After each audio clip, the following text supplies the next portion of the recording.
Hello, my name is Qizong. Today I'll share a Year 8 Humanities and Social Sciences lesson on types of businesses and how they respond to opportunities in Australia. The lesson aligns with the Australian Curriculum Content Descriptor ACHEK030, which focuses on the types of businesses and how they respond to opportunities in Australia. This outcome ensures students understand different business structures and how businesses innovate or adapt to changing markets. It links to APST 1.5, Differentiating Teaching for Diverse Learners, and 3.2, Planning and Sequencing Learning Programs. The lesson intention is to help students understand the different types of businesses in Australia and analyze how they respond to opportunities and challenges. To measure success, I've set clear criteria. Students should be able to describe at least 3 types of Australian businesses, explain with an example how a business adapts to a new opportunity, and actively contribute ideas during group activities and discussions. Prior to this lesson, students have explored examples of local businesses. I've also considered diverse learners. Elena, an EAL/D student, will use visual supports and peer collaboration, while Gabby, a gifted student, will take on extension and leadership roles. In this lesson, I've used a variety of teaching strategies and resources to create a safe, engaging, and supportive learning environment. I use visual aids such as PowerPoint slides with images of businesses, a whiteboard for map mapping, and a vocabulary list. These resources support different learning styles and help EAL/D students like Elena understand new terminology through concrete visuals. According to Universal Design for Learning principles, visual supports reduce barriers and cater to diverse learner needs. Explicit teaching provides clear explanations and real business examples, giving students the foundation they need to understand key concepts. This follows Rosenshine's principles of instruction, which emphasize clarity, scaffolding, and gradually releasing responsibilities to students.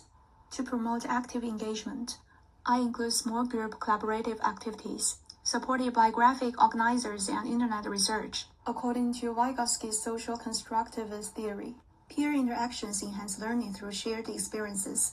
These activities also allow differentiation. Gifted students like Gabby can take leadership roles, while EAL/D students receive peer support. Finally, formative assessment strategies such as exit tickets with sticky notes or mini whiteboards and ongoing oral questioning provide immediate feedback. Research by Black and Williams shows that these assessments help identify learning gaps and improve students' outcomes. Overall, this combination of visual, collaborative, and formal strategies fosters an inclusive classroom where students feel supported, motivated, and confident to participate. In this lesson, I've adapted differentiation strategies to meet the needs of 2 diverse learners, Elena, an EAL/D student, and Gabby, a gifted student. For Elena, I provide sentence starters, visuals, and key vocabulary to support her language development and understanding of concepts. Picture word cards and peer support scaffold her learning during group activities, helping her actively participate. This strategy aligns with the Universal Design for Learning principles, which emphasize multiple ways to represent and engage with content. For Gabby, I offer extension tasks and leadership opportunities within group work to challenge and deepen her learning. Encouraging her to ask further questions fosters critical thinking and personal engagement, consistent with differentiation theory that advocates tailoring tasks to students' readiness and interests. I also use mixed ability groupings and provide choices in assessment formats, such as oral or written responses, to ensure inclusivity for students with different strengths.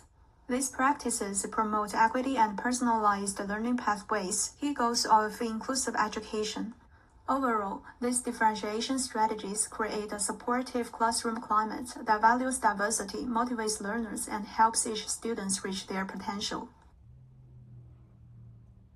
In this lesson, formative assessment strategies are intentionally used to support students' learning and improve outcomes following assessment for learning principles from Module 4. These strategies include observing student participation, asking questions to check understanding, circulating to give timely feedback, encouraging feedback during presentations, reviewing group graphic organizers, and collecting exit slips at the end of the lesson. Formative assessment provides ongoing evidence of student understanding, allowing teachers to adjust instruction to meet individual needs.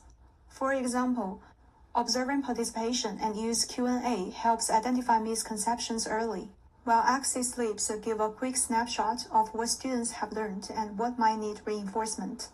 Research by Black and Williams shows that effective formative assessment through feedback and active monitoring significantly improves students' achievement by making learning visible and actionable for both teachers and students. These strategies create a supportive environment where students feel safe to share their thinking, receive constructive feedback, and engage actively in learning. They also promote self-regulated learning, empowering students to take ownership of their learning journey.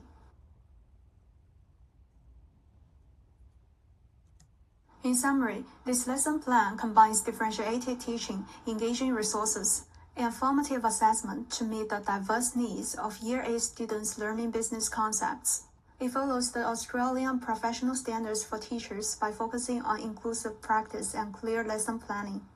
By using explicit instruction, collaborative activities, and ongoing assessment, the lesson creates a supportive environment that encourages participation, understanding, and growth. Overall, it reflects better teaching practices that promote equity, engagement, and continuous improvement in student learning.